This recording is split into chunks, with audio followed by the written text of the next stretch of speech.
Sabot, sabotage, ludite, technophobe, technophile.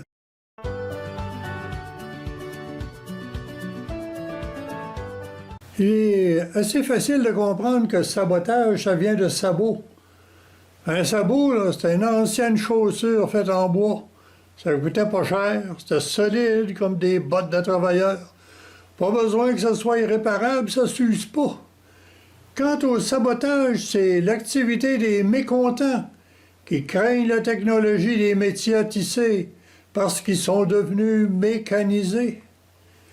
On ne sait pas si l'histoire est bien vraie, mais on aurait brisé les métiers à tisser en jetant dans les machines des sabots. Et depuis ce temps-là, le sabotage symbolise tous les obstacles qu'on retrouve à l'arrivée de nouvelles technologies.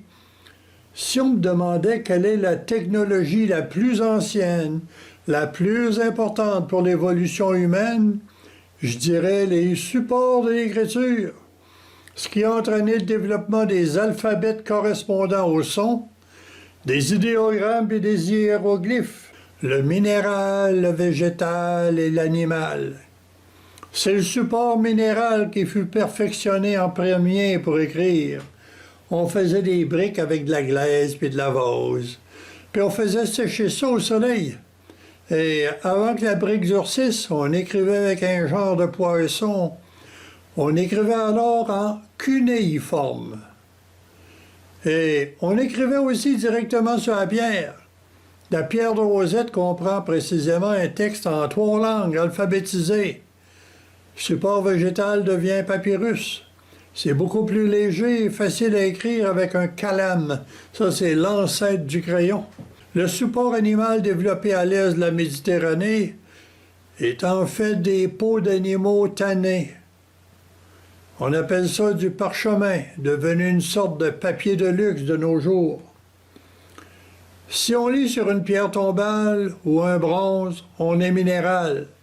Si on lit écrit sur du papier, une version moderne du papyrus, on est végétal.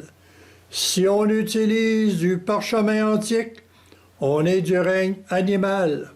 À notre époque, on a inventé le code binaire, les fameux 0 et 1.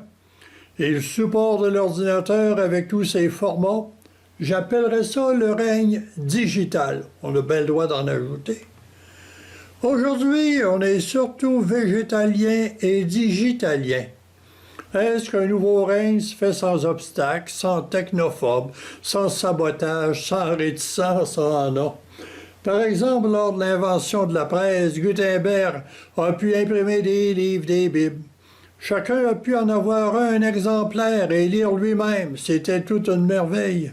D'un côté, cela a contribué à la construction des écoles pour apprendre à lire, mais cela a engendré de la technophobie chez les anciens professeurs qui ne savaient plus quoi dire en classe parce que n'importe qui pouvait lire les textes anciens qu'ils répétaient. Chez les catholiques, on s'est inquiété de la Bible parce que c'était disponible à tous les lettrés, puis il y a des passages qu'on ne voulait pas que tout le monde lise. Par exemple, à propos de David.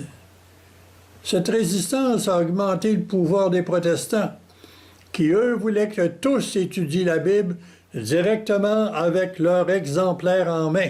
Ça existe encore aujourd'hui, ces mondes-là. Petit à petit, on a placé des imprimés pour les hymnes, les prières. On a placé ça dans les bancs de toutes les églises.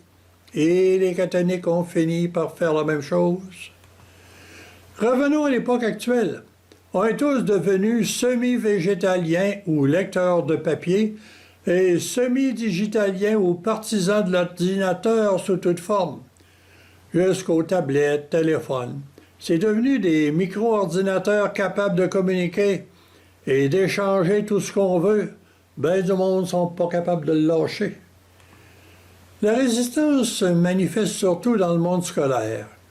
Doit-on abolir les manuels, les grammaires, les dictionnaires en papier pour leur équivalent numérisé? Les saboteurs, les ludites, les philosophes végétaliens actuels vont dire « évitons les tablettes, évitons les téléphones en classe ». Tandis que l'histoire nous enseigne que l'on trouvera bien la solution et l'harmonie entre la pierre tombable, le livre en papier et le monde digitalien. Regarder sa montre, utiliser son téléphone en classe vont finir par signifier que le cours est plate. Mais il faut aussi se discipliner. C'est une autre question qui prendra du temps. L'iPhone est encore un ado. Il a juste 16 ans en 2023.